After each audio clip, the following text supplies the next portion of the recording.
2 ప్రయత్నాలు విఫలమైన పాదరసం ఆశ విడిచిపెట్టలేదు. అతను మూడోసారి పాములవాడి వేషం వేసుకొని బుట్టలో 3 తాసులు పెట్టుకొని జురేక్ దుకాణం ముందు వాటిని ఆడించసాగాడు. ఆడిస్తున్నట్టే ఆడిస్తూ పాదరసం ఒక కోడెదాచును దుకాణంలోకి జురేక్ కాళ్ల ముందు పడేటట్టు విసిరాడు. జురేక్ హడలెత్తి అవతలికి పారిపోయాడు. ఆ గందరగోళంలో పాదరసం సంచిని అందుకున్నాడు. కానీ మరుక్షణంలోనే జురేక్ తిరిగి వచ్చి ఒక సీసంగుండుతో పాము తల చెతగొట్టి మరో గుండు పాదరసం వైపు విసిరాడు. పాదరసం పక్కకు తప్పుకున్నాడు. గుండు వెళ్ళి వీధి వెంట పోయే ముసలిదానికి తగిలి ఆమెను తక్షణమే పరలోకానికి పంపేసింది. చుట్టుపక్కల వాళ్ళంతా జురేకును తన్నబోయారు. వారికి భయపడి జురేక్ మండిగంలోంచి ఆ సంచి తీసేయడానికి ఒప్పుకున్నాడు. ఆయన తన వంట ఇంట్లో గొయ్యి తవ్వి అందులో సంచి పూర్తి చేశాడు. సంచి దించావు, ఆ డబ్బు పిల్లవాడి పుట్టినరోజు పండగకు ఖర్చు చేద్దాం అన్నది జురేక్ భార్య. కానీ జురేక్ వినలేదు. ఆ రాత్రి జురేక్కు ఒక కల వచ్చింది. ఏదో పక్షి తన వంట ఇంట్లో ముక్కుతో తవ్వి డబ్బు సంచి పైకి లాగుతుందట. జురేక్ కంగారు పడుతూ లేచి భార్యతో వసే ఏదో పక్షి వంట ఇంట్లో తవ్వుతున్నది, వెళ్ళి చూడవే అన్నాడు. జురేక్ భార్య దీపం తీసుకొని వంట ఇంట్లోకి వెళ్ళింది. అక్కడ పక్షి అయితే లేదు, కానీ కిటికీలోంచి ఎవరో దూకి పారిపోవటం మటుకు ఆమె కళ్ళబడింది. ఆ మనిషి చేతిలో డబ్బు సంచి ఉంది. అది కాజేసిన వాడు పాదరసం అలియే. అతను అక్కడే ఉండి సంచిని వంట ఇంట్లో దాయడం గమనించి రాత్రి వచ్చి దాన్ని కాస్త సంగ్రహించాడు. నీ నోరు బడా, డబ్బు పిల్లవాడి పుట్టినరోజుకు ఖర్చు చేయమంటే లేదన్నావు, ఇప్పుడు అది కాస్త దొంగవాడు దోచుకుపోయాడు అని జురేక్ భార్య ఏడ్చింది. అది ఎక్కడికి పోతుంది, ఇప్పుడు తీసుకురాను అంటూ జురేక్ హడావుడిగా అక్కడి నుంచి బయలుదేరాడు. సంచి లేకుండా ఇంటికి వచ్చావో నీకు తలుపు కూడా తెరవను అన్నది భార్య. ఆ సంచి కోసం 3 యత్నాలు చేసినదెవరో జురేక్కు బాగా తెలుసు. పాదరసం కొత్వాల్ అహ్మద్ ఇంట్లో ఉన్నట్టు కూడా ఆయన ఎరుగు. అందుచేత ఆయన అడ్డదారుల వెంబడి ముందుగా అహ్మద్ ఇల్లు చేరి మారుతాళంతో బయట తలుపు తెరిచి దాని వెనక్కు వెళ్ళి మూసి పాదరసం కోసం నిరీక్షిస్తూ నిలబడ్డాడు. ఇంతలో పాదరసం వచ్చి తలుపు తట్టాడు.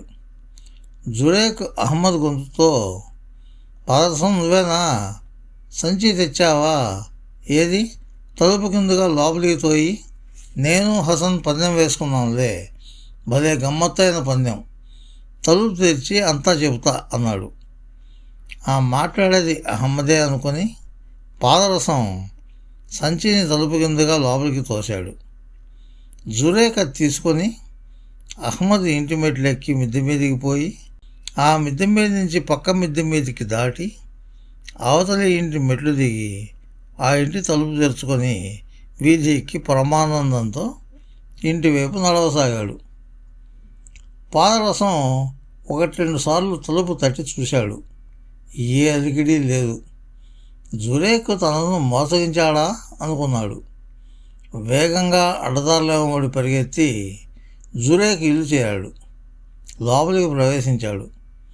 మిద్దె మీద పడక గదిలో జురేక్ భార్య పిల్లవాడిని పెట్టుకొని నిద్రపోతోంది.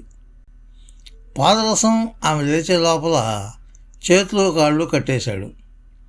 కుర్రవాడిని ఒక తట్టలో పడుకోబెట్టి జురేక్ కోసం తలవాకిట వేచి ఉన్నాడు. ఇంతలో జురేక్ వచ్చి తలుపు తట్టాడు. పాదరసం జురేక్ భార్య గొంతుతో, సంచి దొరికిందా అని అడిగాడు. ఇదిగో తెచ్చాను అన్నాడు జురేక్.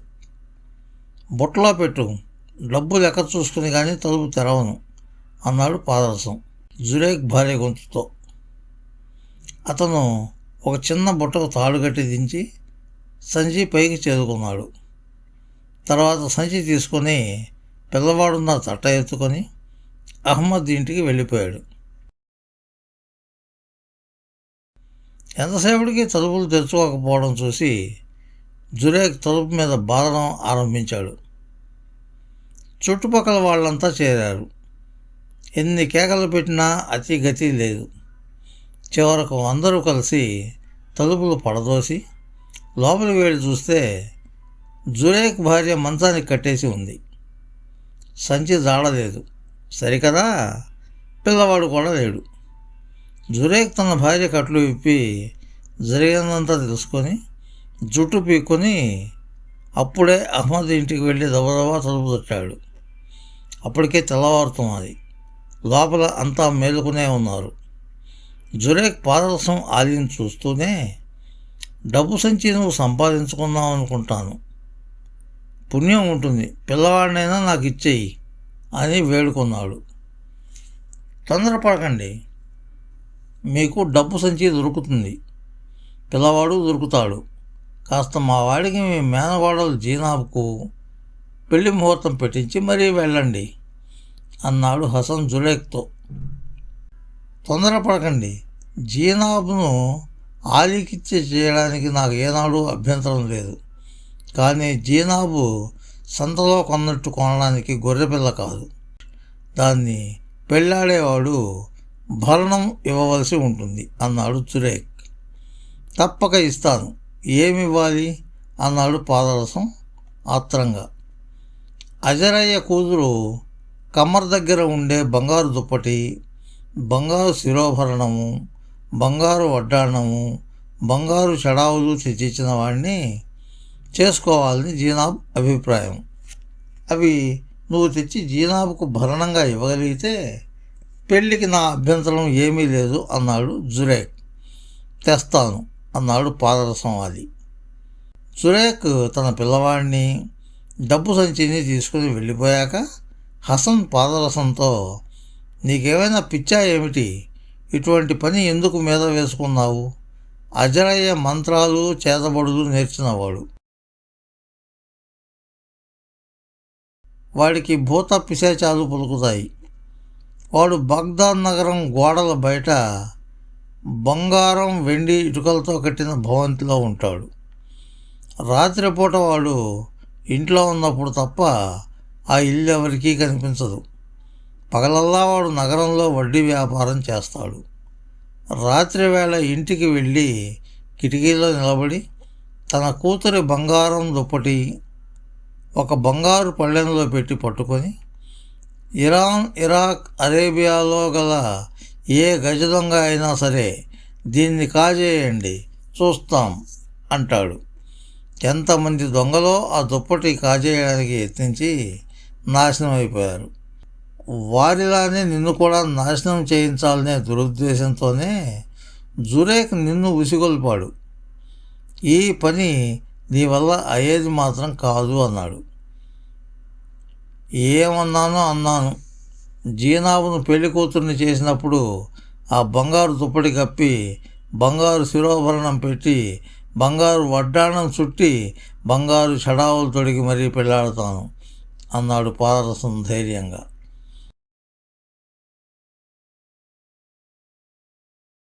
వాడిని ఎవరూ ఆపలేకపోయారు. వాడు అప్పుడే బయలుదేరి అజరయ్య దుకాణానికి వెళ్ళాడు.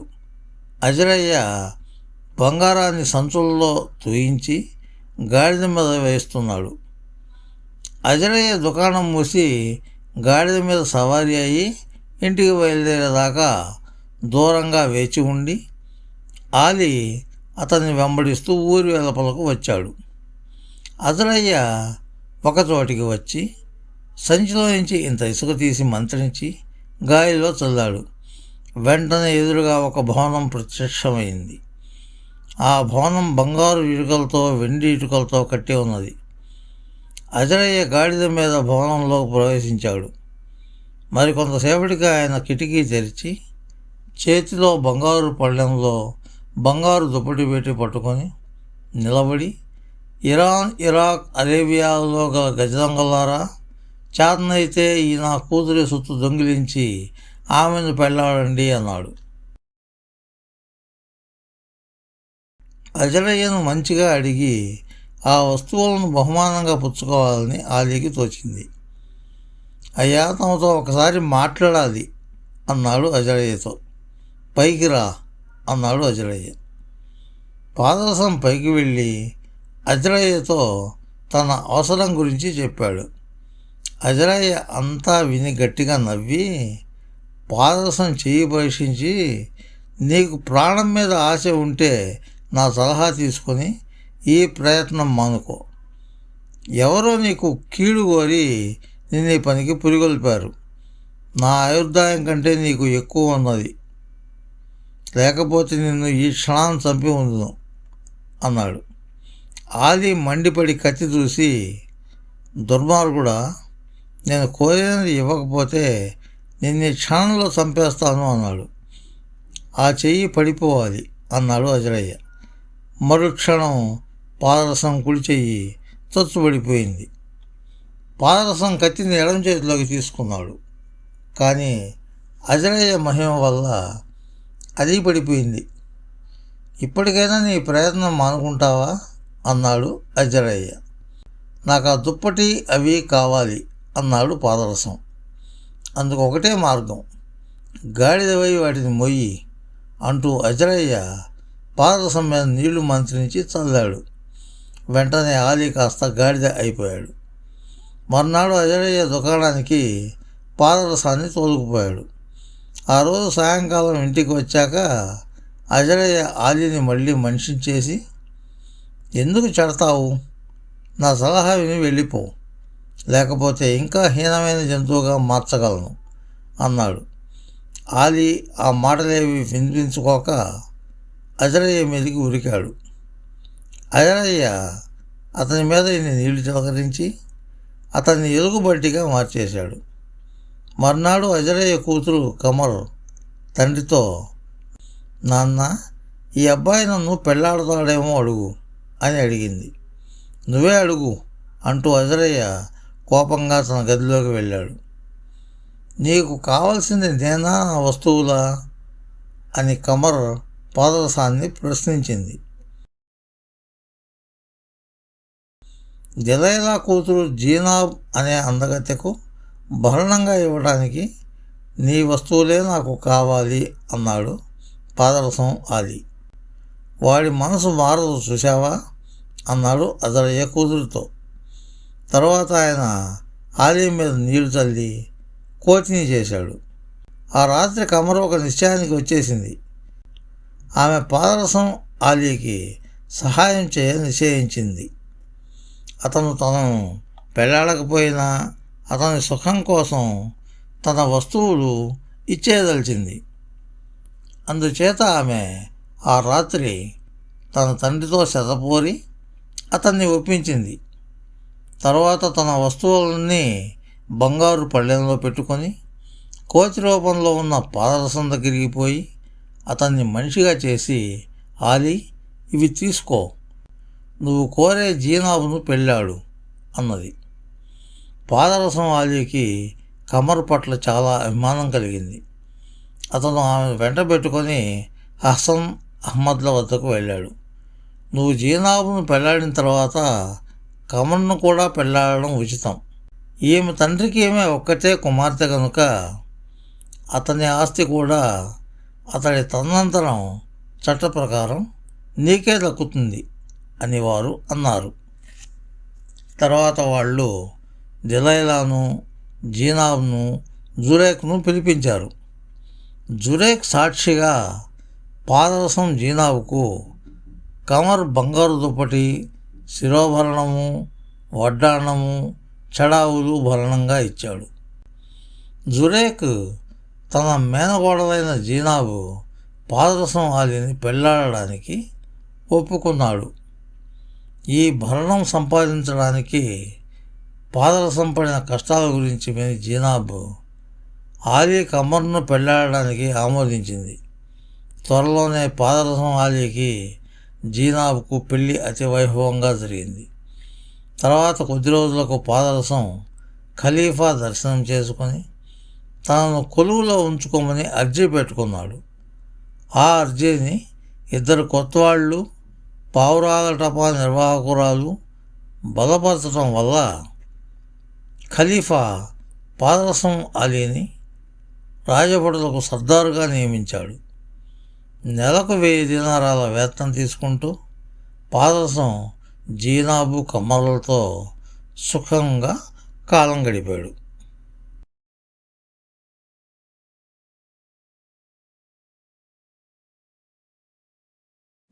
ఫ్రెండ్స్, ఈ వీడియో మీకు నచ్చితే లైక్ చేయండి, మీ మిత్రులకు కూడా షేర్ చేయండి.